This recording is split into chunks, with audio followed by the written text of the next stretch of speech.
Buenos días para todos. En este segundo domingo de Cuaresma, el Evangelio de Marcos nos presenta la transfiguración de Jesús.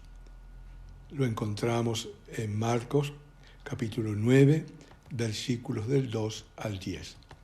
Dice así el relato evangélico. 6 días después, Jesús tomó a Pedro, Santiago y Juan y los llevó a ellos solos a un monte elevado. Allí se transfiguró en presencia de ellos. Sus vestiduras se volvieron resplandecientes, tan blancas como nadie en el mundo podría blanquearlas. Y se le aparecieron Elías y Moisés, conversando con Jesús. Pedro dijo a Jesús: Maestro, qué bien estamos aquí. Hagamos 3 carpas, una para ti, otra para Moisés y otra para Elías. Pedro no sabía qué decir porque estaba lleno de temor. Entonces una nube los cubrió con su sombra y salió de ella una voz: Este es mi Hijo muy querido, escúchenlo. De pronto miraron a su alrededor y no vieron a nadie, sino a Jesús solo con ellos. Mientras bajaban del monte, Jesús les prohibió contar lo que habían visto, hasta que el Hijo del Hombre resucitara de entre los muertos. Ellos cumplieron esta orden, pero se preguntaban qué significaba resucitar de entre los muertos. Hasta aquí nuestro texto. La Cuaresma, queridos hermanos y hermanas, es un tiempo oportuno, un kairós, que se nos ofrece cada año de manera paradigmática para verificar el rumbo que estamos siguiendo a la luz de Jesucristo. Él nos ha dicho: yo soy la luz del mundo, el que me sigue no camina en tinieblas. Una necesidad de poder ratificarlo en los vínculos, en las relaciones que vamos construyendo, en el día a día, vínculos interpersonales con Dios y con las otras personas y con la naturaleza. Debemos rectificar el camino. Muchas veces se nos presenta ante nuestra mirada, ante nuestra reflexión, la inquietante pregunta: ¿vale la pena lo que he vivido y lo que estoy viviendo? Las decisiones que he tomado, ¿valen la pena? ¿Hacia dónde me conducen? ¿Hacia dónde me han conducido? Y la más perturbadora de todas: ¿qué estoy haciendo con mi vida, que es única e irrepetible, que se me ha dado como un don maravilloso del amor que Dios me tiene y nos tiene a todos y cada uno de nosotros? Son preguntas fundamentales que debemos hacernos siempre, no negarlas. Cuando las negamos se produce en nosotros un vacío, un sinsentido que buscamos llenarla de cualquier manera.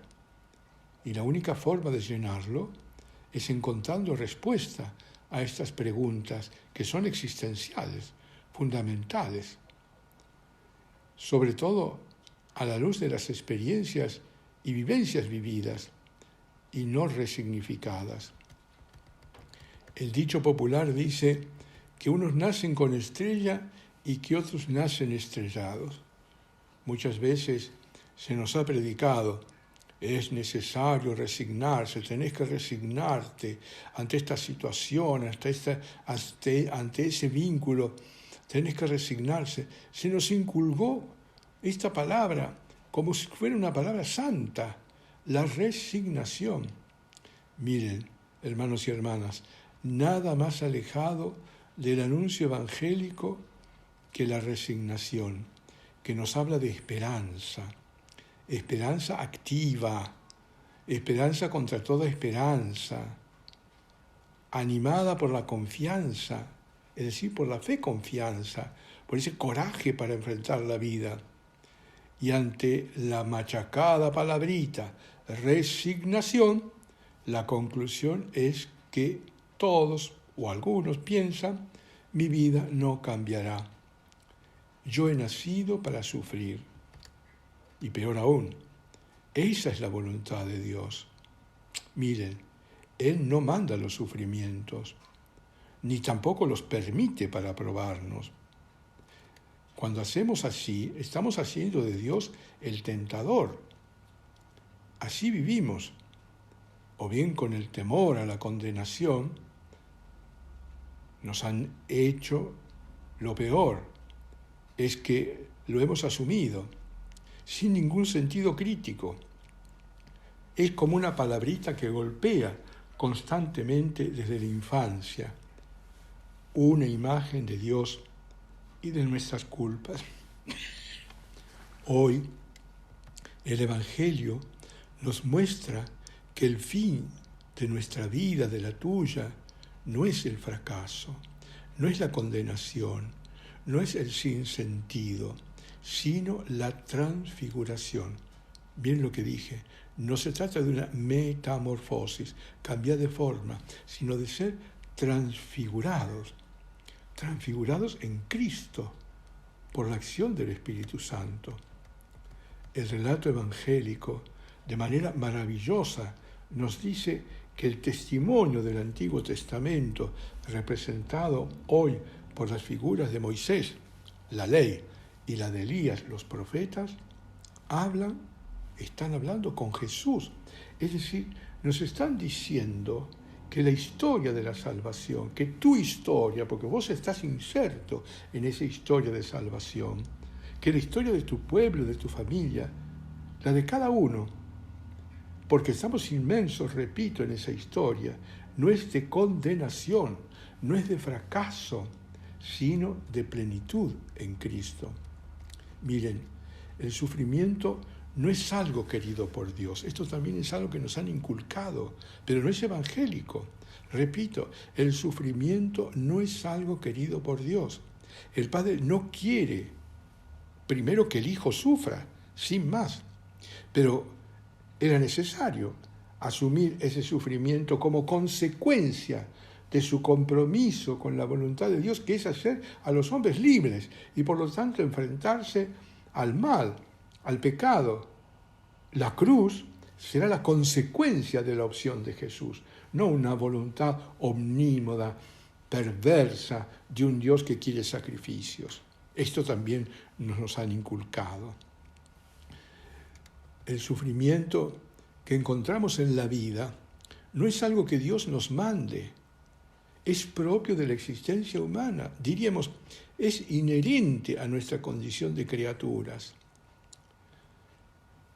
La enfermedad, la vejez, los achaques, las dificultades que encontramos también en las relaciones interpersonales. Pero hay otro sufrimiento que es causado, no por Dios, sino por los hombres, por el ansia de poder, de prestigio, de idolatría, de las riquezas mal habidas. Es el sufrimiento que causa las injusticias, las guerras, el odio, el hambre de miles y miles. Es el sufrimiento que hace que haya personas descartables, que haya personas que no merecen vivir, que haya personas ante las cuales tengo que estar indiferente. Cuidado, pensar si yo no he sido causa para otros de este sufrimiento. Este sufrimiento Dios no lo quiere. Y siguiendo a Jesús, debemos luchar, como lo hizo Él, para que vaya desapareciendo de nuestros corazones y luego de las comunidades, de las sociedades, de los ámbitos donde nosotros nos movemos. Ante el sufrimiento inherente a nuestra condición humana, muchas veces tendremos no solo que enfrentarlo, pero nunca resignarnos, sino asumirlo para darle sentido a nuestra vida. Y el sentido siempre se encuentra cuando uno vive para alguien o vive para algo. La clave está en lo que hoy hemos escuchado de voz del mismo Dios, el Padre amoroso, el Padre bueno, el Padre tierno, nos ha dicho en este segundo domingo de la Cuaresma, a cada uno de nosotros, y en este momento de tu vida, lo primero que hace Dios Padre es te vuelve a presentar a Jesús. Te dice, este es mi Hijo muy querido. Y lo hace porque sabe que quizás lo hemos olvidado, o quizás lo hemos convertido en rutina, o quizás está allí solo para el domingo. Cuidado, solo Él es el Hijo amado del Padre. Y te lo presentó para que te acuerdes, para que yo también me acuerde.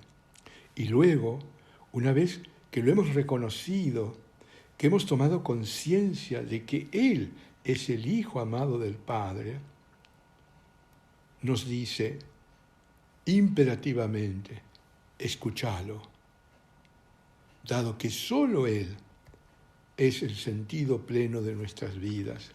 Y solo escuchándolo y llevando a la práctica cada día su palabra y su vida, podremos ir progresivamente transfigurándonos por la acción poderosa del Espíritu en el nuevo Adán, que es Cristo. Estamos ya dando pasos hacia la liberación definitiva, que es la Pascua. Que ella nos encuentre verdaderamente transfigurados.